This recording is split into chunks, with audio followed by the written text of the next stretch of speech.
by leaving the three middle strings open to what musicians call sympathetic resonance. That the G chord sounds so pleasing only on guitar is in itself significant. Songs written in G are very often guitar-based, just as ones in the equally tactile piano key of E-flat are most often written there. E-flat being a key you can play on guitar only with some semi-expert barring. Trained musicians, transcribing Beatles songs onto paper, dutifully put the more harmonically sophisticated G6 chords in as passing chords. The reason is that John Lennon would simply lift his fingers from the fretboard in between chords and strum the open strings, which happen, as he wouldn't have known, to make that chord. I, too, played by lifting fingers and wrote a song that, I realize now, depended on the play of an open sixth chord and a suspended major chord made with two fingers. I had no idea that this was what they might be called, or what I might have been doing. But I had more fun and a more audacious sense of harmony than I do now when I know the names and reasons. Nor did I know that two of the most inventive of songwriters of that moment, Joni Mitchell and Keith Richards, were both playing at the same time, creatively, with the open tunings I had stumbled on by mistake. Joni, because an early attack of polio had left her with a hand weakened in making bar chords. Keith, because of a hand weakened in making bar chords by causes more immediately proximate than childhood polio. Then how astonishing it was to discover that the crude arithmetic of the chords, choose one note, then count three up, then count to five, and then play all three notes at once, produced complicated emotions.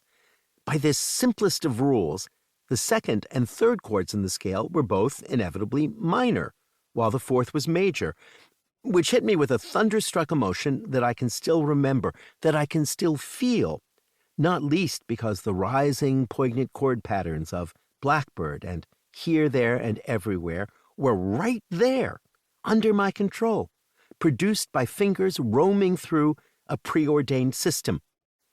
Like an ant climbing up the Eiffel Tower. The iron girder's immutable, but the direction the ant goes, chosen by the ant.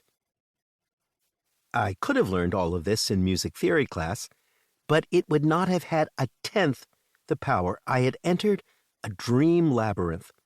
No, not a dream, because the whole point was that it was work, manual labor, but where, by making shapes, signs with your hands, you stumbled on primal scenes, familiar songs, beautiful sounds, one after another. No one asked me to do this. No one wanted it, and doubtless those in my life weren't sorry the door was closed as I stumbled along after music. But the sense of happiness I felt that week remains resonant, if not always cheaply available to me, to this day. 50 years later, I am not a much better guitar player now than I was then. But that week's work, and the months and years of self-directed practice on the instrument that followed it, became a touchstone of sorts for me, and a foundation for almost every meaningful thing I've done in my life since. My own account of guitar chords learned and life begun seems to echo in the experience of so many other people.